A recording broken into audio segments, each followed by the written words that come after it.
Good morning, good afternoon, good evening, or as we like to say here at Shady Acres Woodshop, howdy. Dave at Calmwood Creations said he was going to send me some hawthorn. He showed me some beautiful pictures of some hawthorn pieces he's turned. I've never turned hawthorn before, and I was curious about it, and he said, well, here, let me send you some. So a box showed up one day, and it had two pieces of hawthorn, one pretty large and one pretty small. And he sent me this and marked it surprise, and this is a maple burl. This is 7 1/4 inches in diameter, 2 1/4 inches thick. Dave provided a recess in the bottom, but unfortunately it doesn't match either of my chuck jaws. These are 2 1/8, I think, and my larger ones are 3 1/8, or 3 7/8, and this is 3 1/8. But I did drill a hole in it for mounting on my woodworm screw, so let's do that. Dave, this is very kind of you. Thank you very much. I really appreciate it. A maple burl. Who gets to turn burl? I've been lucky enough to come across a couple of pieces now and then, but it's very uncommon for me. A lot of people seem to have ready access to burls. I don't know, must be buying them or something, I don't know. So that's a nice tight fit on the woodworm screw. So I'm going to true this up, make a decision about a tenon or a recess, make a decision about some kind of a shape, and we'll get to making us a 7-inch maple burl bowl. Stand by. We're going to be turning at 1500 RPM, 1/2 inch standard grind bowl gouge, mask and face shield on.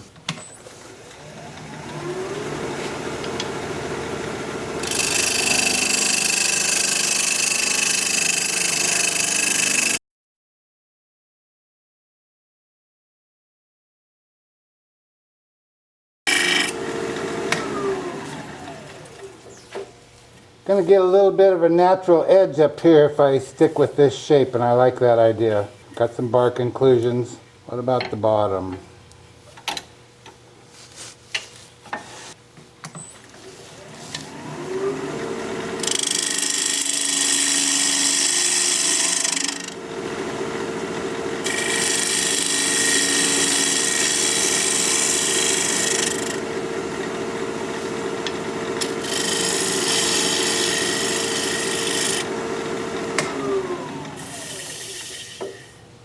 Well, I don't really want to make it any more shallow. I guess by the time I enlarge this to 3 7/8, the remainder will be the base for it to sit on.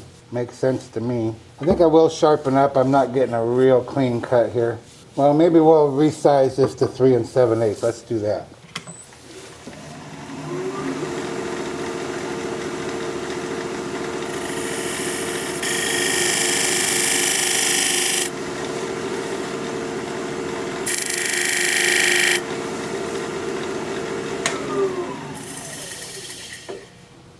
Well, that'll be kind of a big base. I'll have to do something else with it. Maybe I'll just come up here further.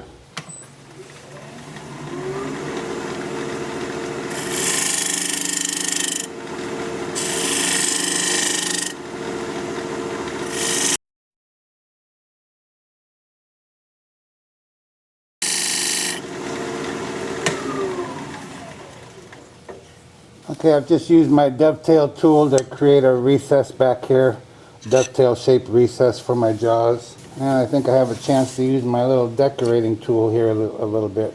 But first let's work on this side, do away with some of the thickness of this base. But I'm going to sharpen up. Now turning at 2200 RPM.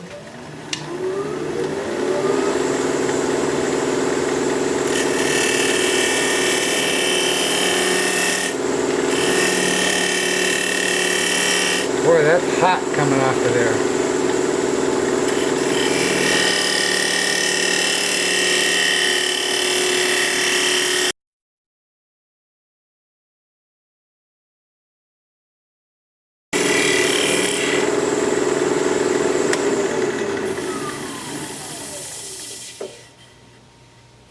Time for sanding. I'm going to start sanding in reverse with the lathe at 350 RPM, 2-inch disc sander starting at 150 grit. I'll work up through at least 400. I'll sand the bottom as well as the sides. Let me get my mask on, we'll get started.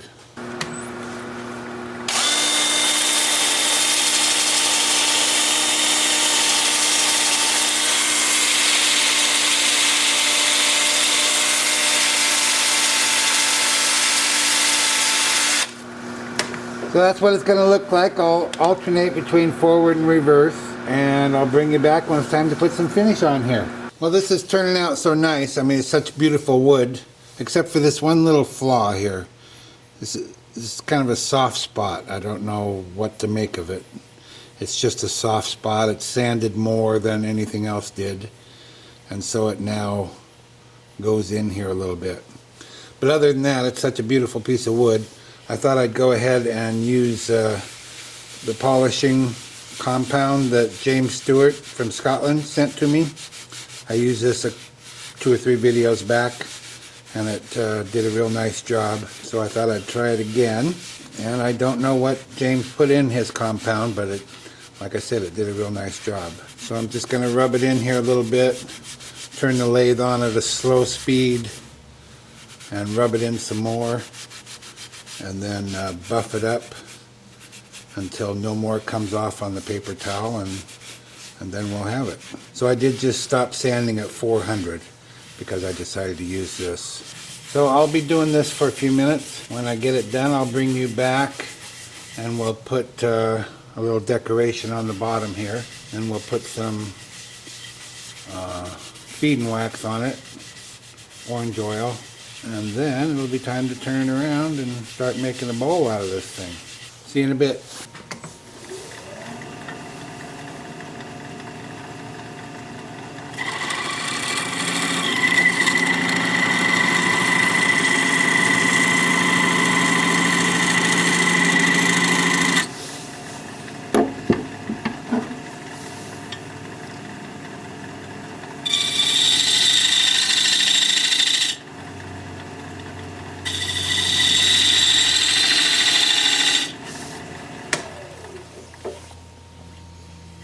I'll be a little surprised when someone turns it over. Okay, time for some feed and wax. Boy, this is pretty wood. Thanks, Dave. I really appreciate it. Calmwood Creations. I don't think Dave has a YouTube channel. I don't think we've talked about that. He sent me pictures, but I don't think he has a YouTube channel. But he probably ought to, because the pieces that he turned, that he showed me pictures of, wow. Nice stuff. And I know he just bought himself a new lathe.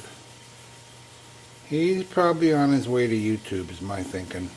Okay, so I'm going to let this set on here for 20 minutes or so. I'll buff it up, and then it'll be time to turn it around and hollow it out.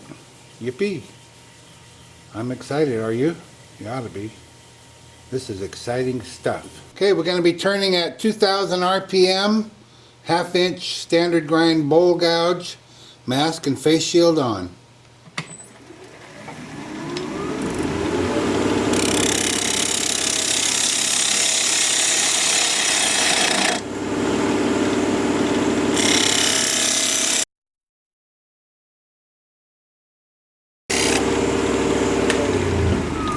Yeah, I just can't get anywhere with the tailstock in place. I gotta move it. Sorry, I started to cut without you watching. Forgot to turn on the camera.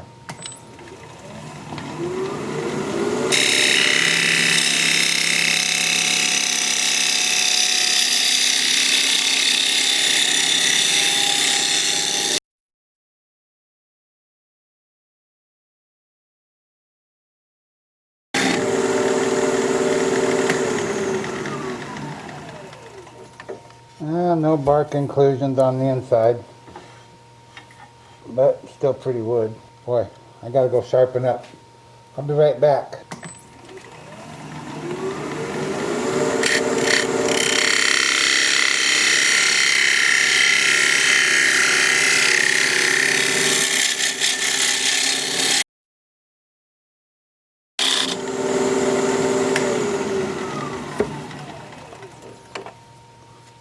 Well, there's a bark inclusion.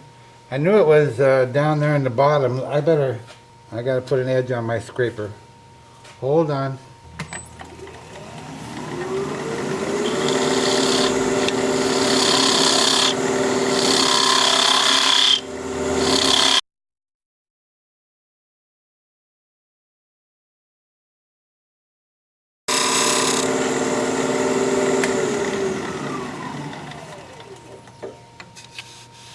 Time for sanding.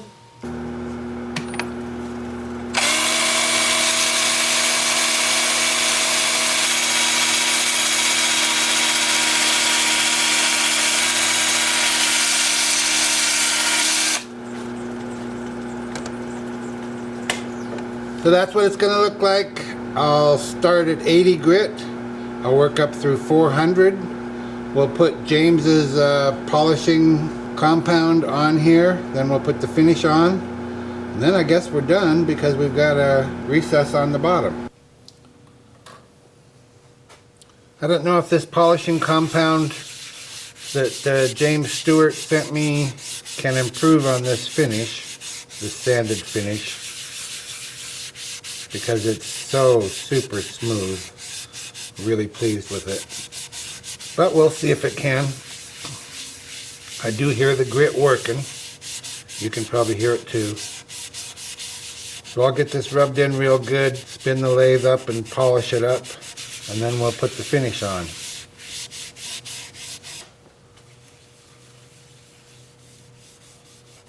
So I'll get this covered real well. I'll let it set for 20 minutes, buff it up, and we'll take it off the lathe, and we'll be done. Well, there it is, one maple burl bowl in the books. Again, I want to thank Dave over at Calmwood Creations for sending this piece to me. It's really a nice piece of wood, real pretty. And it finished up beautifully. Yeah, there's a hole in the bottom. Yes, I could have filled it. If you watch most of my videos, you'll see I don't do that in most cases. I just prefer to leave it as I get them, you know. If there's a hole in it, there's a hole in it. It doesn't bother me. I'm kind of a fan of nature. Little decoration on the bottom. There you go. Thanks, Dave. If you like this video, thumbs up please. I'd sure appreciate it. If you're a subscriber, thank you very kindly. I truly appreciate that. If you're not a subscriber, you might consider becoming one. I put out regular videos, about one a week, and I'd like to keep in touch. Your comments are always welcome and I respond to all of them. So for now, this is Phil, Shady Acres Woodshop, signing off.